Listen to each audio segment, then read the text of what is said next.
yo, what's up, Miami? Oh my god, hi!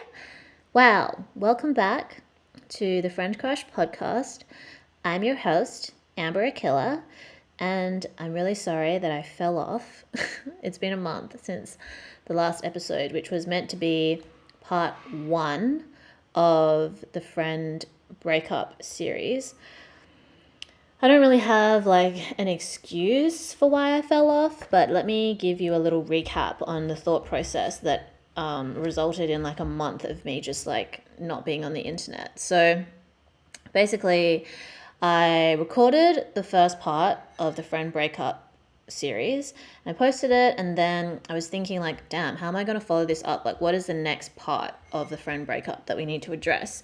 And I thought about it really hard because I was reading a lot and reflecting a lot about different things, and they all somehow related to, you know, our idea of friendship and what happens in a friendship breakup.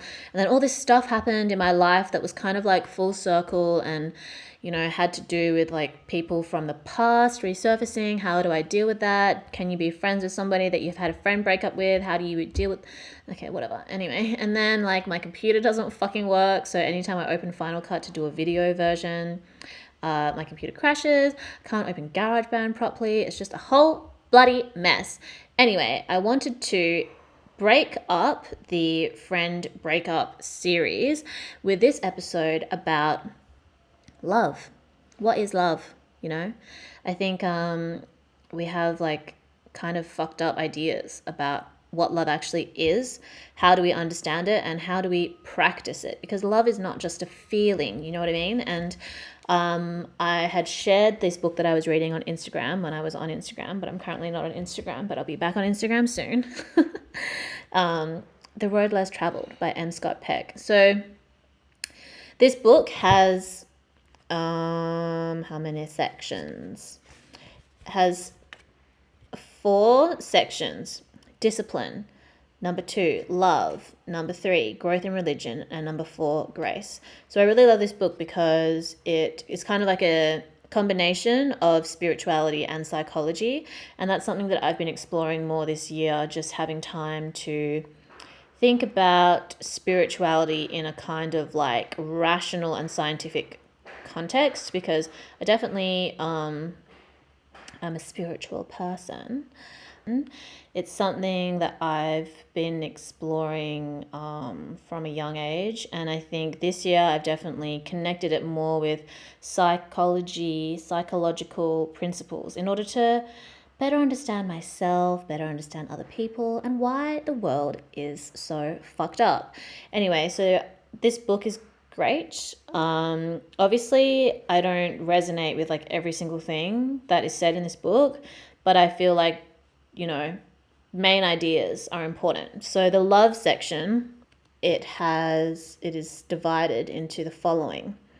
Love defined, falling in quote unquote love, the myth of romantic love, more about ego boundaries, dependency, cathexis without love, self-sacrifice, love is not a feeling, the work of attention, the risk of loss, the risk of independence, the risk of commitment, the risk of confrontation, love is disciplined, love is separateness, love and psychotherapy, the mystery of love. So yeah, I mean, I really encourage people to read this if they're looking for just like a tool to further their self-development.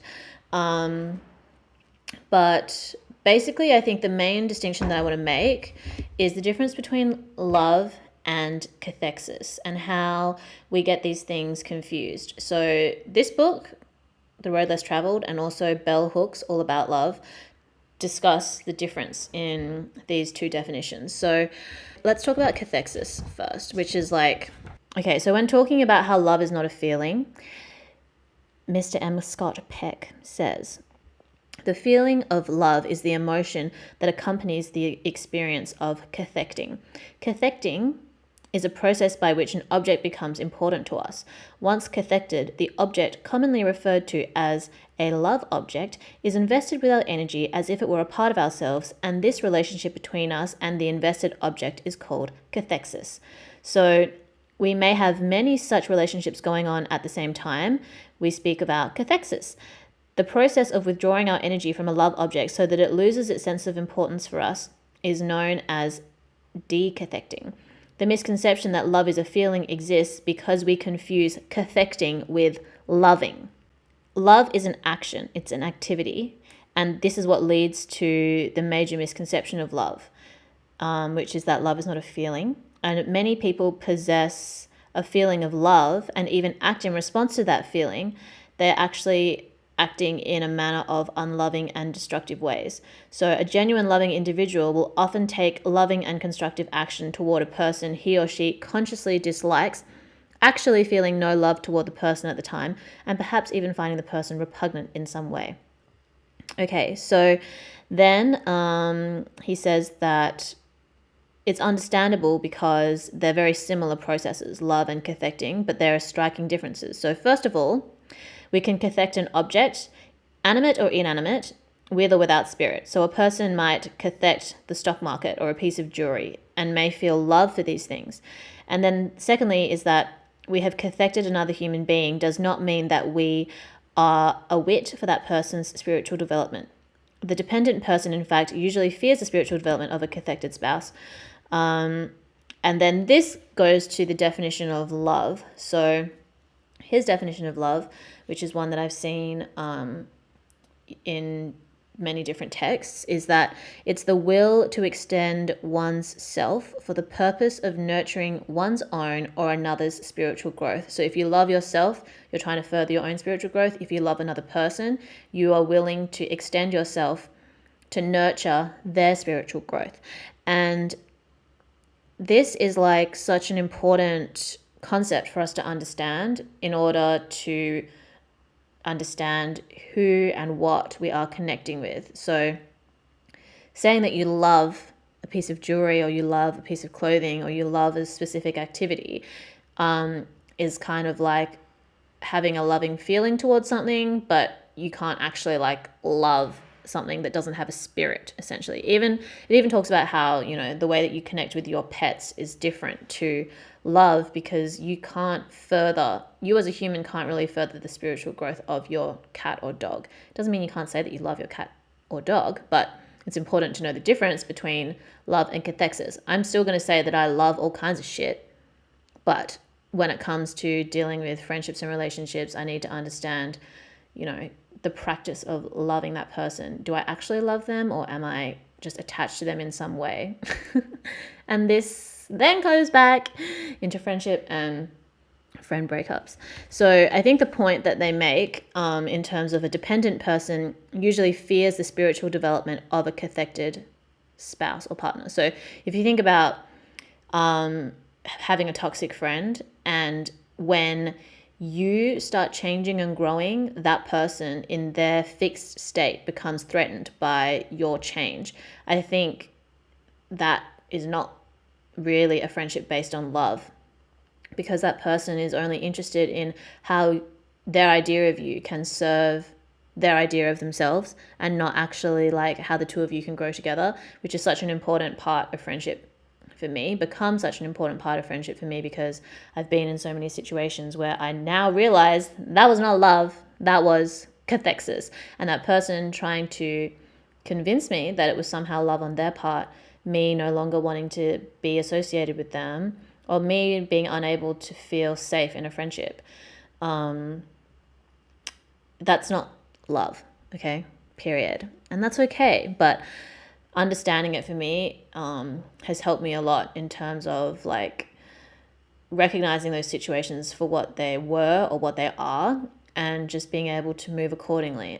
I'm just like not one of those people that can be like, oh, that's just the way it is and that's the way it is and bye. Like I need to know why it's the way that it is for me to understand and accept it and keep it moving, you know?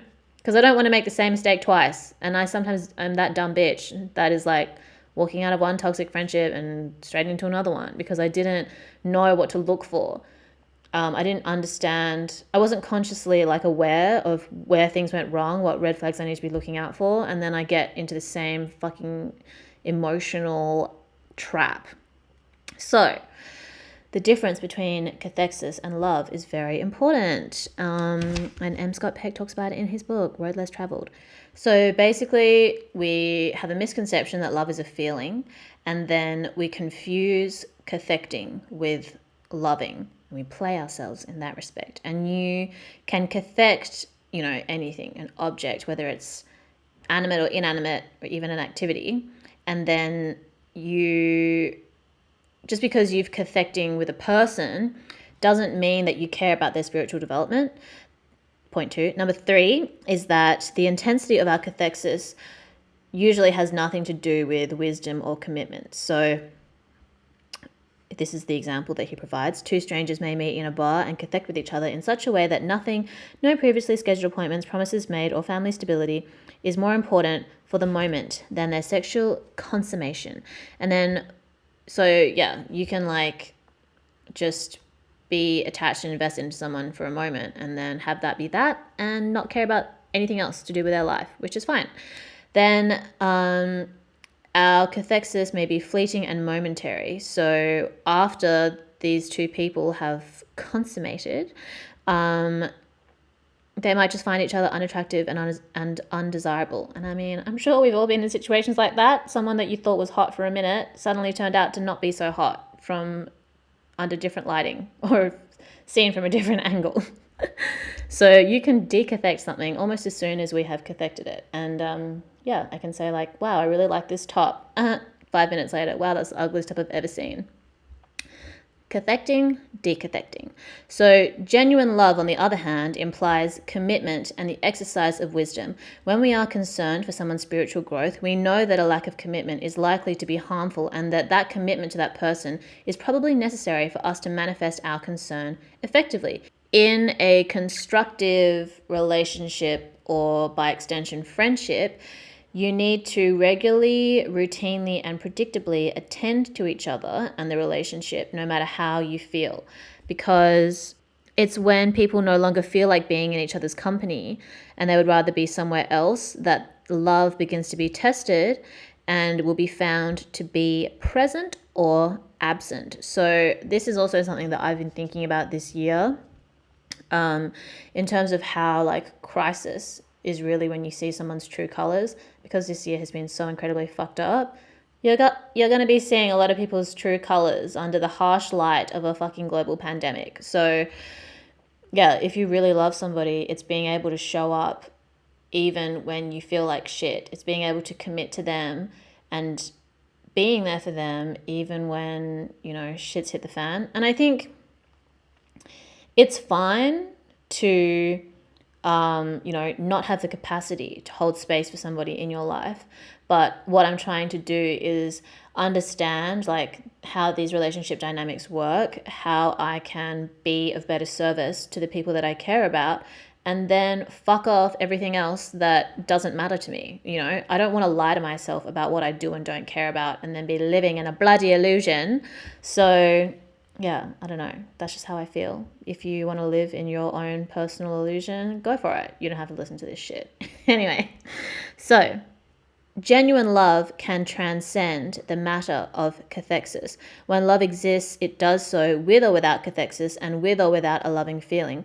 It is easier to love with cathexis and the feeling of love, but it's possible to love without cathexis and without loving feelings.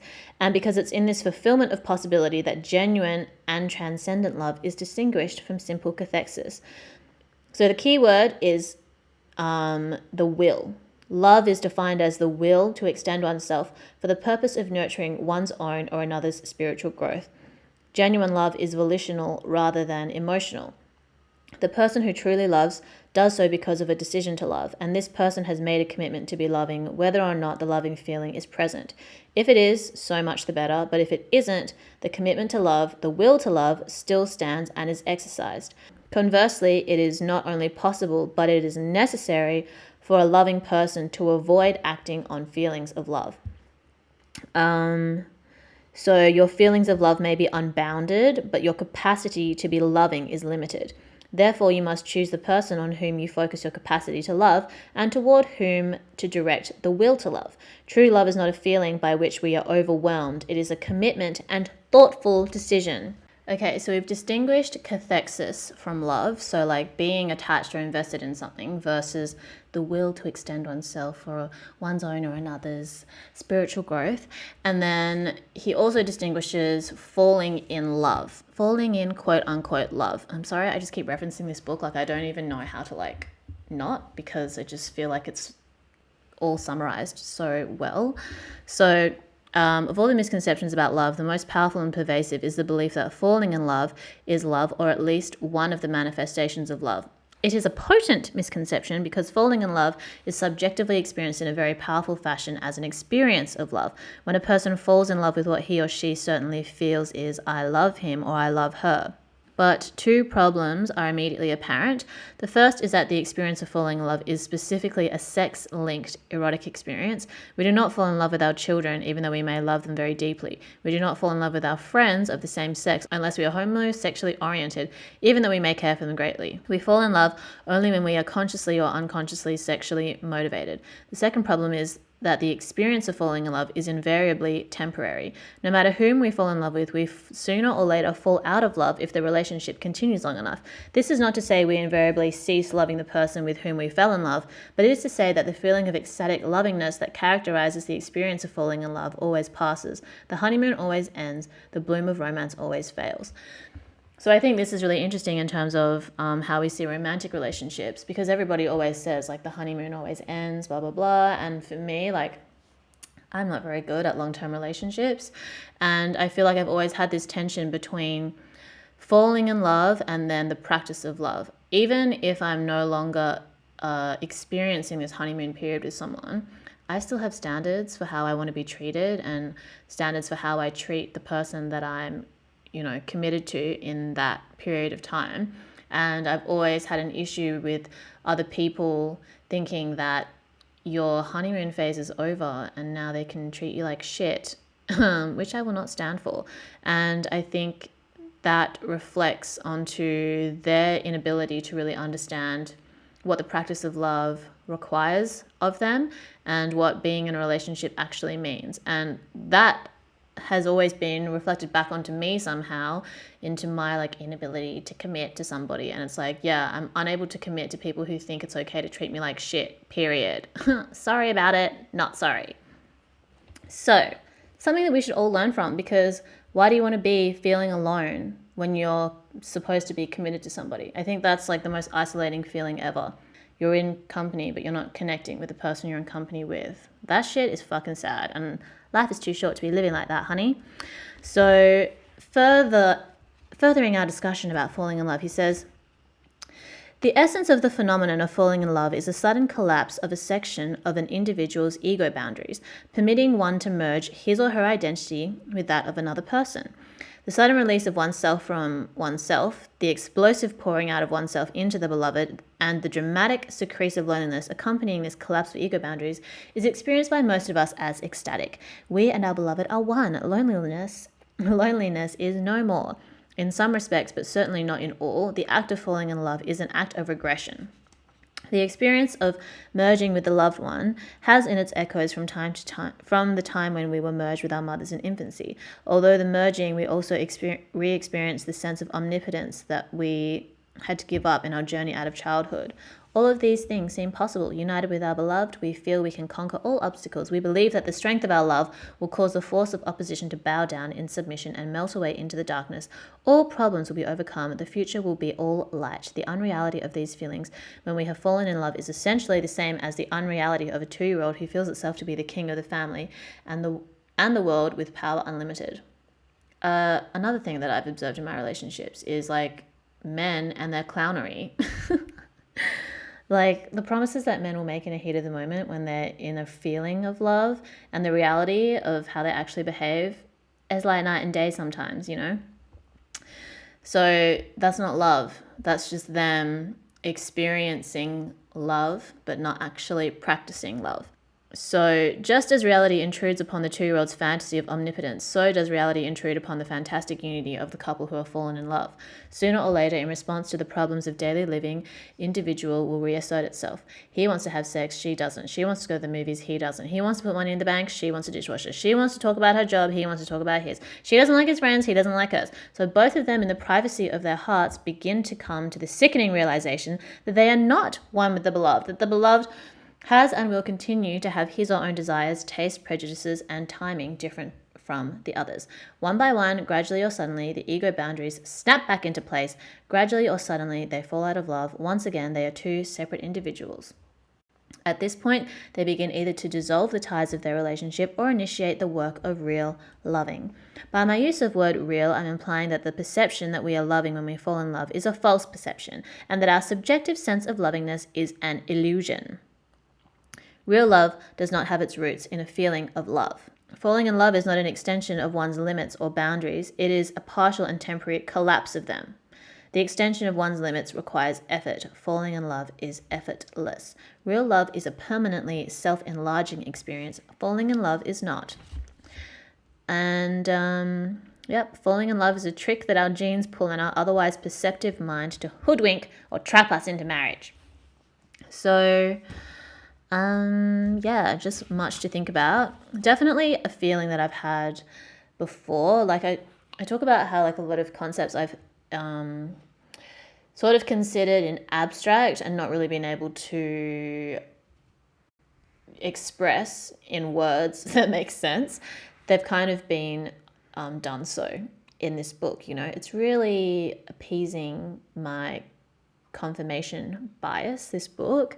But I think being able to learn about all these things just makes us wiser in terms of how we distribute our energy, what we invest in, what is important, what isn't important. And, you know, how does the world really change if we don't? And if we have a fucked up idea of what love is, which is such an important part of the human experience, and we're acting like clowns, nothing really changes and the cycle continues and history repeats itself. So I think, the distinction in the ways that love is quote unquote felt or experienced and the way that you actually practice love is really important when we're talking about friendships and then relationships, because in any situation, if you love somebody, then it's not about wanting to have sex with them. It's not about wanting them to do as you want them to do. It's about being able to see and experience outside of your own and want to support somebody on their journey and their spiritual development. And loving yourself is being able to commit to your own self-development and spiritual development and be moving outside of the comfort zone that you can so easily become accustomed to. You know, I think I've been thinking a lot about change and how we change over time and how to embrace change and what it's like to be around people who can't embrace change, and how society has very fixed ideas sometimes about people, and social media can kind of highlight this in the sense that a lot of the time people are very unforgiving of somebody's past and project that onto their present. And if somebody has demonstrated that they have changed as a person and evolved from maybe a previously problematic place, I think that should be commended, you know, and they shouldn't be punished for that. Obviously, people that stand by their, you know, problematicness is a different story. But I feel like cancel culture, this phenomenon, just goes way too far sometimes in like holding people accountable to saying something maybe ignorant 10 years ago. I mean, all of us were probably ignorant 10 years ago. You got to give people the benefit of the doubt and consider the context in which they're working. If they're adamant about their position about being shitty, then you can deplatform them. Anyway, but I don't see that happening because I see a lot of people who have probably progressed a lot in their personal journey getting cancelled, and people who are really shitty and problematic still getting funded by corporations and their problematic audience. So I just wonder where our energy is being directed. Anyway, I wonder what you guys think about this definition of love and maybe think about how it's played out in your own life.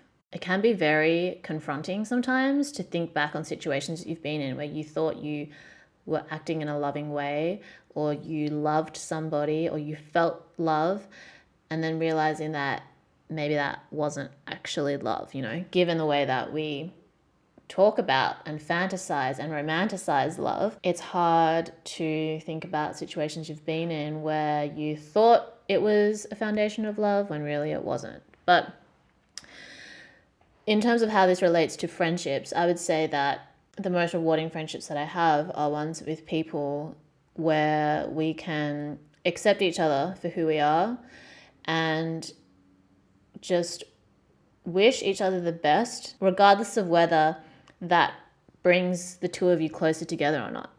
You know what I mean? Like, you have to trust that the person that you love and support is still going to love and support you, no matter where in life they are. And I feel like that's been a real challenge for me this year, that I've been away from the people who I've built my adult life with, essentially, not being able to go back to Shanghai.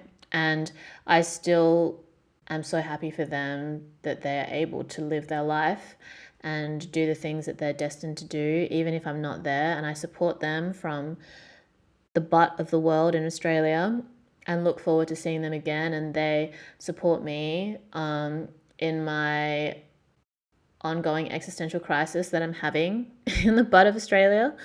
But yeah, I think when I compare that sort of experience and that feeling and that sort of friendship with previous friendships that I've been in, where it's like I'm being bamboozled into thinking that somebody loves or cares about me when their actions reflect completely otherwise. Their inability to accept me and my journey and my growth, which might be away from them, is not based on love. It's just based on cathexis, or the idea of love that they have.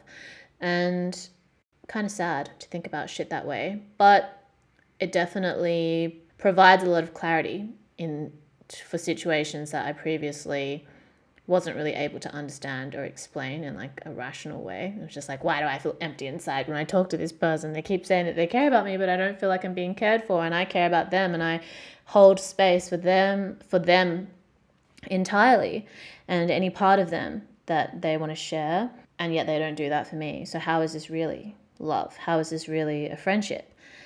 So yeah, I just wanted to interject our friend breakup series with this episode, because this is the foundation of friendship, the foundation of being a person, learning how to love yourself, learning how to love other people, because by extension that will affect everything else that you do, I think.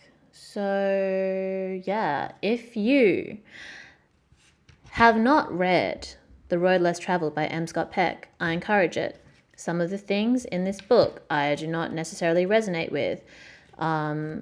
We just have to exercise critical thinking and take the things that we can learn from, and maybe just ignore the things that maybe don't make so much sense to us or we don't resonate with. And yeah, let me know what you think. Hit me up, but I might not get back to you for a bit because I'm just on a little breaky break from social media.